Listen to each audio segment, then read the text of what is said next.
twig.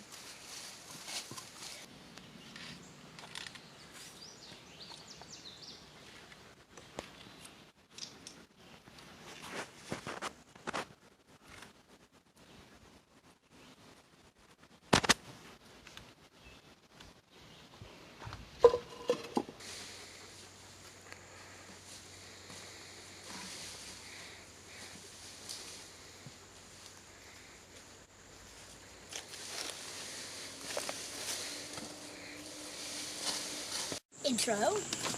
Okay, well, we're back. We've been doing some building today. Declan has done a fantastic job of hacking down the saplings. Finally found a more fun job for him, other than, hey, easy there, Conan, than just gathering pebbles. We found a new task for him.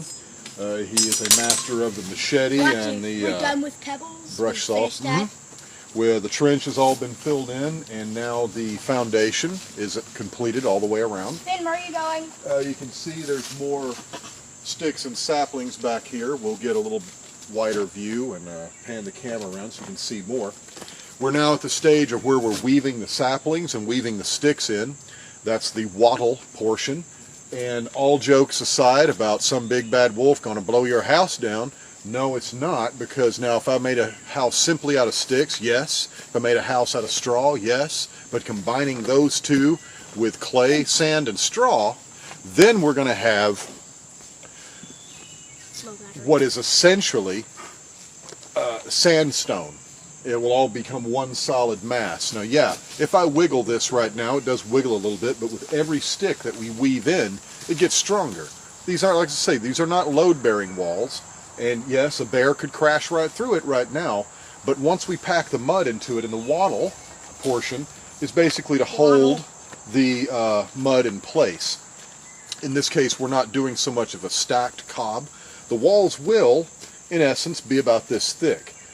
And there are, when you look at it, go, well, the walls don't look very plumb or straight. You're absolutely right. They are not. However, once the mud is packed in, we'll go along with it and make sure that it tapers and it stays plumb the whole way down.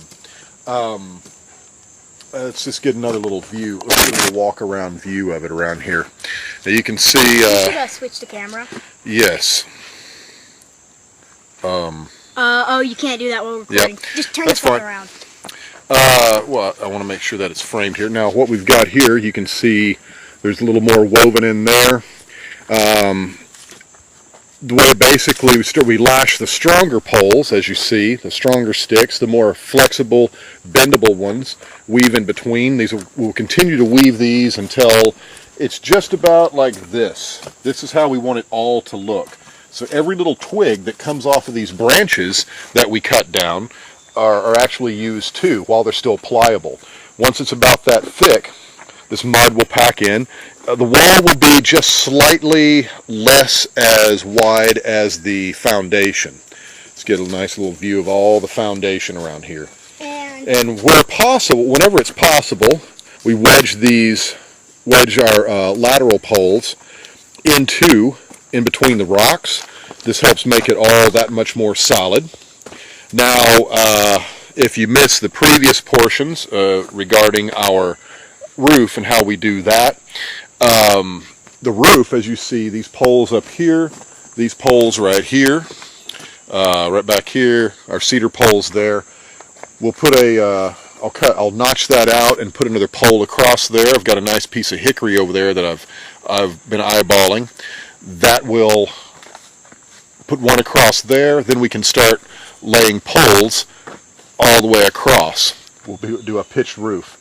This we will do before we actually start doing the mud, because the mud mix is not waterproof. It's a little bit water repellent, especially the more sand that we put into it. If we use a mix that is essentially 70% sand, that's that much stronger. Now granted, the more sand we use, it will crack a little bit more with the wattle structure inside. So it's going to a little bit of trial and error. There will be a couple of places that it's actually going to vary. Like for example, right here, this is where our fireplace is going to be. You can see right there. The fireplace will be up here. So we're not doing so much wattle and daub here. here we will do a little more rock and mostly just a stacked cob, more solid cob, as well as near the door frame here. So we've got more of a solid cob wall that will hold the door frame without pulling everything loose every time the door is open and closed. Let's get a nice wide shot of it out here. Let's see. There we go. See, now it's starting to look a little bit more like a structure there. And you can see this side's a little higher than that side. That's how it's all going to work. Once we put the roof on and start mudding this, there is some gap up in there, but we make that up with some straw and cob and just pack that all the way up to the top. The roof is just basically will be a tin roof, lightweight tin roof. Might actually use a little, maybe some greenhouse panels to let some more light in. And we've left a couple of, I'm going to leave some spaces here and a space here. This would be for windows. I've got some round pieces of glass that were old candy bin lids. Have a metal frame around the outside. We have one of those on the outhouse and also in the mini cabin, which I'll show a little bit later.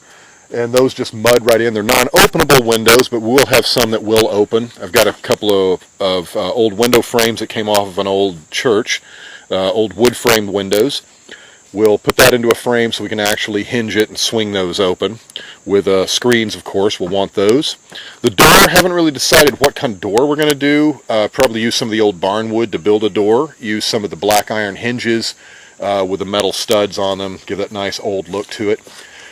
And as far as perfect squareness, it's not necessary. Honestly, with any sort of a earth type of structure, cob or earth-made structure, rounded corners are a little bit better. Now we do have corner posts that does make it slightly square, but it doesn't have, as long as it doesn't lean outward, as long as we are obeying the laws of physics, a little bit wider at the base, tapering up at the top, and all of that stays somewhat straight without leaning in or leaning outward. We won't have to worry about it pulling apart. Now with the wattle and with the wattle portion of it, that actually will help hold it all together a little bit more. But as I said, with every stick we weave in here, the stronger it becomes. And once that mud is packed on all the way around, it's going to be almost like just rock solid, like sandstone. So that's what we've done today. We're kind of getting worn out at this point. Hopefully this next week, as it's Declan's last week of summer, we're going to come. Oh, so sad. I feel the pain because I remember that time of year. Well, I do get to go see my friends again. That is true. So we'll probably spend a few days out here next week, and that way we can just get up in the morning, make our breakfast, get out here, work, take a nap when we need, and come back to it and just work until, you know, we don't have to worry about going into town at any particular time. We get a lot more done that way. Once we do live out here, still our house is way behind schedule. The rain has not stopped, and we are where we actually were planning to be at the portion of doing the interior part of our house. We're still waiting for a dirt pad to be built. So we are rather about 4 or 5 months behind on the build. However, I would rather it be done right and not rush that. But once we live out here, we'll have a lot more time to build more structures like this. This will be a little bit of a getaway cabin, mainly Declan's cabin for him and his friends. Now, as I've told him too, ownership on his part is directly proportional to how much work he puts into it. And he did do some fantastic work today. He cut most of these saplings, stripped them off that we put in today. And this wall, we didn't have anything on this back wall, so all of this got done today.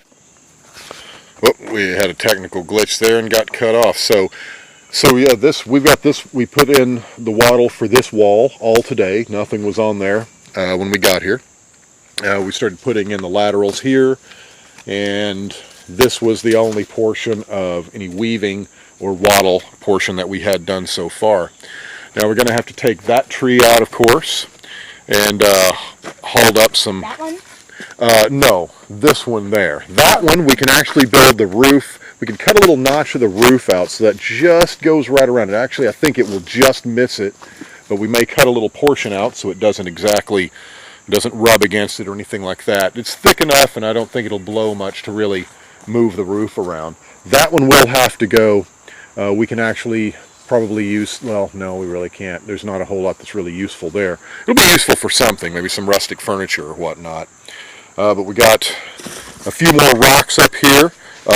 Some rocks like that one there. Let me tell you, that rock was a bad mother. Hey! Language. The line is technically, hey, shut your mouth. And I say, hey, I'm just talking about that rock. If you get that reference, you're probably as old as me. All right, well, I think that we're done for the day. So this is where we're at now, and hope this week we'll come back and we'll do a little bit more for you. Show you a little bit more how. I know this hasn't really been a how-to so much because I'm a terrible teacher. Me too. So if you have any questions, you know, you're welcome to ask me if you're curious about how to build some of this, or you want to come out and help, let me know. You can come out, we'll be mixing the mud soon, and it's great. You mix it with your feet, you stomp in the clay. Supposedly it helps pull toxins out of your body through your feet. It's very therapeutic, it's a lot of fun. And put on some bagpipe music and just do a little Scottish stomp to it. It's always fun. All right, so I think we're let's sign out. Over and out. You got something to say? This is gonna go on YouTube, right? Yeah. Please subscribe. There you That's go. all I have to say. There you go. Please subscribe. Thank you very much. We'll see you later.